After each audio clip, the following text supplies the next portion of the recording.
हिमाचल प्रदेश जिसे देवभूमि के नाम से भी जाना जाता है। दरअसल हिमाचल में 5 देवियों का वास है। यहाँ पर नगरकोट की देवी माता चामुंडा देवी, माता ज्वाला जी, माता चिंतपूर्णी, माता नैना देवी का वास ही नहीं बल्कि हर कुछ किलोमीटर की दूरी पर किसी न किसी देवी देवता का वास है। यही कारण है कि हिमाचल नहीं बल्कि अन्य राज्यों सहित विदेशों में बसे भारतीयों की इन देवी देवताओं में आस्था है। अपनी मन्नत पूरी करने की आस लेकर लोग दूर दूर से चले आते हैं और जब मन्नत पूरी हो जाती है तो फिर माता के मंदिर में पहुंचकर भेंट स्वरूप कुछ न कुछ चढ़ावा चढ़ाते हैं या अपनी श्रद्धा के अनुसार कई भक्त निर्माण कार्य में भी मदद करते हैं। इसी कड़ी में अब नॉर्थ इंडिया का प्रसिद्ध शक्तिपीठ माता श्री चामुंडा मंदिर के गर्भगृह सहित मंदिर के मुख्य भाग का कायाकल्प होने वाला है और इस कार्य के लिए माता के एक एनआरआई भक्त ने पहल की है। आपको बताते चलें कि हाल ही में माता के मंदिर परिसर का जीर्णोद्धार हुआ है और अब मंदिर के गर्भगृह का कार्य होना है।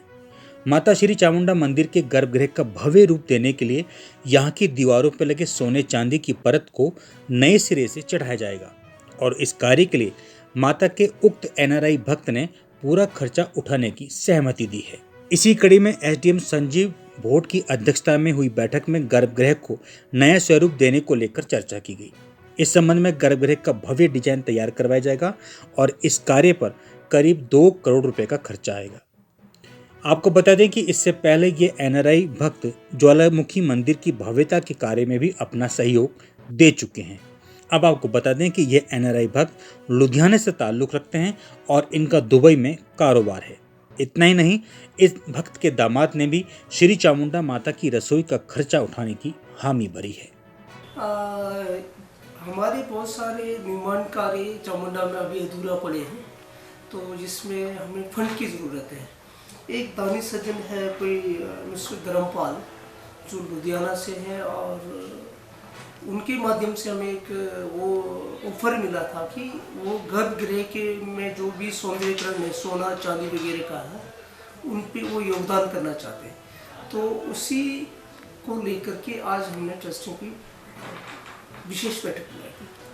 आपको मालूम है कि जो गर्भगृह है उसकी चारों तरफ दीवार में चांदी लगी हुई है, अंदर उनका सिंहासन भी रहता है।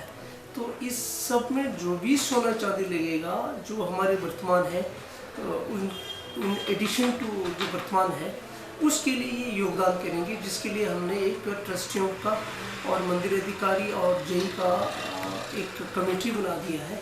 साथ में हम पुलिस वालों को भी तैनात करवाएंगे। उनकी निगरानी और देख रेख में वीडियोग्राफी के साथ जो है ये सारा कार्य ओबियसली जो है, अब गर्भगृह का जब सजावट करेंगे तो सोना चांदी बढ़ेगा, तो ये धर्मपाल जी जो दानी सज्जन है वो योगदान करेंगे। हम खजाने से नहीं यूज़ करेंगे, ये जो दानी सज्जन है उनका जो दान दिया उसको यूज़ करेंगे। बिजनेस जहाँ तक उनके जो पुजारी सहयोगी है उनके थ्रू मुझे पता लगा कि वो कहीं दुबई में काम करते हैं। कार्य का आज हमने ट्रस्टियों के थ्रू रेजोल्यूशन पास करवा दिया, उसको हम उपायुक्त महोदय के सम्मुख रखेंगे। जैसे इसे अप्रूव हो जाता है वो काम करने के लिए तैयार है। इसके अतिरिक्त मैं आपको ये भी कहना चाहूँगा, इनका एक दामाद है अमित अग्रवाल जी, ये भी जो है हमारे माता के रसोई के निर्माण का सारा खर्चा ये उठाएंगे। ये ससुर और दामाद है, ये दोनों हमारे माता की रसोई और गर्भगृह दोनों के निर्माण में जो है अपने जेब से पैसे। माता का रसोई का मतलब जो हमारा मकान अधूरा पड़ा हुआ है, जो निर्माण का, उसकी बात कर रहा हूँ, जो निर्माण की बात